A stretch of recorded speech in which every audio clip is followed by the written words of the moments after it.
Paper लकड़ी से बनता है। Paper is made from wood, paper is made with wood, paper is made of wood, और paper is made out of wood. So there is a great confusion about prepositions. So friends, welcome back to Global Center of Languages, and this is Vivek.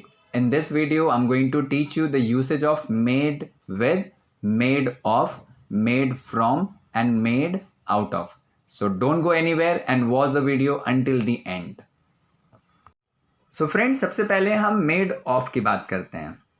Made of का इस्तेमाल हम तब करेंगे जब हम किसी चीज़ को जब मैन्युफैक्चर करें, यानी कि जब किसी चीज़ को बनाएं तो वो लिटरली उसी मटेरियल के फॉर्म में दिखे जिस मटेरियल से उसको हमने बनाया, यानी कि वो मटेरियल हमें दिखाई दे.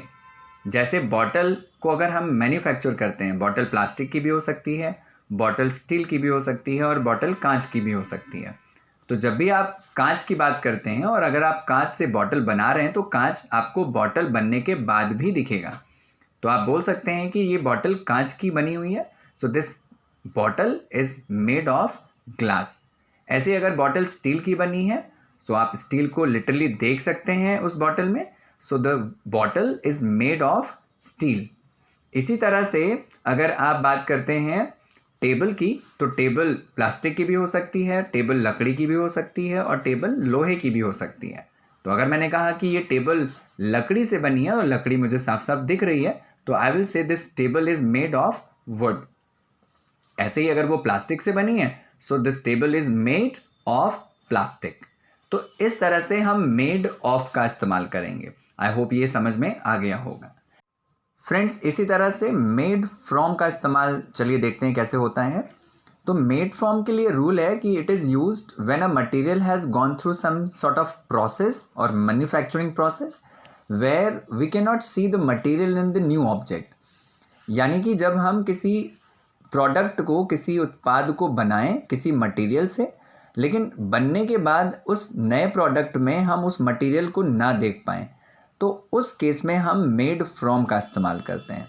जैसे चॉकलेट जो होती है वो कोको बीन से बनती है, तो chocolate is made from cocoa beans. हम कोको बीन्स को चॉकलेट बनने के बाद नहीं देख सकते.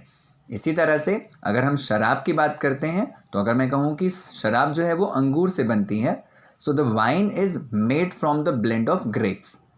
ऐसे ही जो ब्रेड है, अगर वो व्हीट फ्लावर से बनती है, गेहूं के अनाज से, तो bread is made from wheat flour. तो इस तरह से हम मेड फ्रॉम का इस्तेमाल करेंगे. ऐसे ही हम मेड के साथ आउट ऑफ का भी इस्तेमाल करते हैं. तो मेड के साथ आउट ऑफ का इस्तेमाल तब किया जाता है when we take a product which has already been manufactured. अगर हम एक ऐसे प्रोडक्ट को लें जो पहले से ऑलरेडी मैन्युफैक्चर्ड है, बना हुआ है, and then transform it into something new, और उसको हम एक नए प्रोडक्ट में कन्वर्ट कर दें. जैसे मान लीजिए मेरे पास पुरानी ड्रेसेस थी, पुराने कपड़े थे, और मैंने उन पुराने कपड़ों को इस्तेमाल कर लिया एक कारपेट बनाने में. तो मैं बोलूँगा I made this carpet out of over worn clothes. I made this carpet out of over worn clothes. Over worn clothes means जो पहन करके घिस गए थे कपड़े, उनका इस्तेमाल मैंने इस कारपेट को बनाने में कर लिया. ऐसे ही हम कुछ और एग्जांपल्स कर सकते हैं. जैसे कि मैंने ये ड्रेस जो है ये पुराने कर्टेंस पड़े हुए थे उनसे बना दी. तो आई made this dress out of an old pair of curtains. तो मेड आउट ऑफ तब यूज़ करते हैं जब कोई प्रोडक्ट ऑलरेडी बना हुआ है और उसको आप एक नए रूप में ट्रांसफॉर्म कर देते हैं. फ्रेंड्स, इसी तरह से हम मेड के साथ में विद प्रेपोजिशन भी यूज़ करते हैं. और मेड के साथ में विद तब लगाते हैं जब बात होती है इंग्रेडिएंट्स की, use to cook something.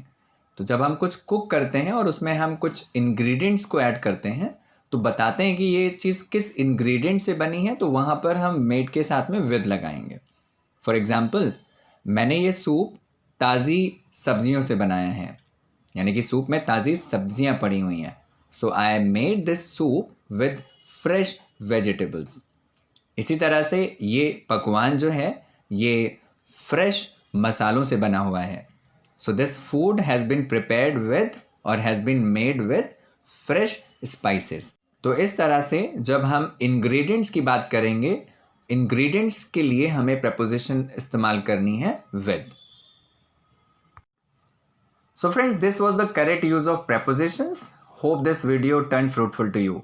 I'm attaching an exercise, so please answer it and mention the correct answers in the comment box. And for today, thank you so much for watching us.